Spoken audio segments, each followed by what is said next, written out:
হজরত জিব্রাইল আলাইহিসসালাম নবী করিম সাল্লাল্লাহু আলাইহি সাল্লাম এর কাছে এসে একটি ঘটনা বর্ণনা করেন। এক ব্যক্তি পাহাড়ের উচ্চ চূড়ায় 500 বছর ধরে আল্লাহ পাকের ইবাদতে মশগুল ছিল। ওই পাহাড়ের চারদিক লবণাক্ত পানি দ্বারা বেষ্টিত ছিল।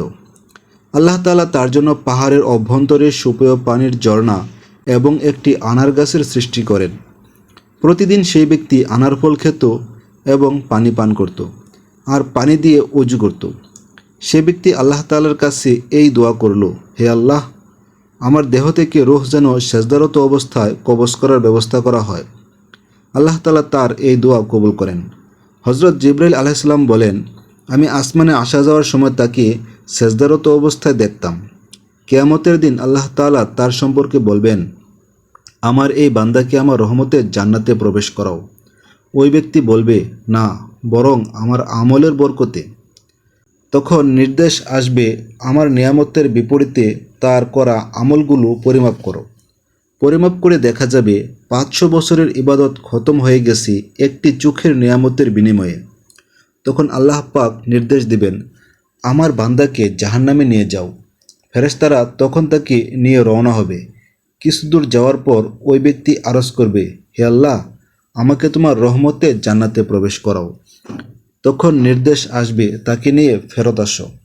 আল্লাহ পাকের নিকট ফিরিয়ে আনার পর তাকে নিচের প্রশ্নগুলো করা হবে, আর সে বলবে, তোমাকে কে সৃষ্টি করেছেন?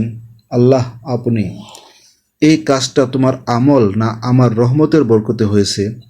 হে আল্লাহ, আপনার রহমতে। তোমাকে 500 বছর ইবাদত করার শক্তি ও তৌফিক কে দিয়েছে? হে আল্লাহ, আপনি দিয়েছেন। সমুদ্রের মাঝে পাহাড়ের উপর তোমাকে কে পৌঁছিয়েছে?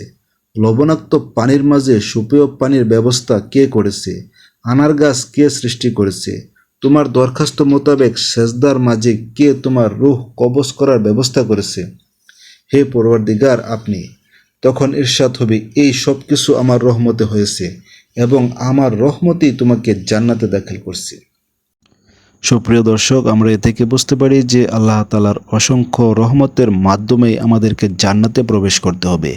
আমরা কখনোই আমাদের ইবাদতের দ্বারা, আমাদের আমল দ্বারা জান্নাতে প্রবেশ করতে পারবো না যদি না আল্লাহ তাআলা আমাদের উপর রহমত নাজিল না করেন, তার রহমতে যদি জান্নাত না দেন। তো ভিডিওটি আপনাদের কাছে কেমন লাগলো তা অবশ্যই কমেন্টে জানাবেন। আর আমার চ্যানেলে যারা নতুন আসছেন তারা অবশ্যই চ্যানেলটিকে সাবস্ক্রাইব করে পাশে থাকবেন।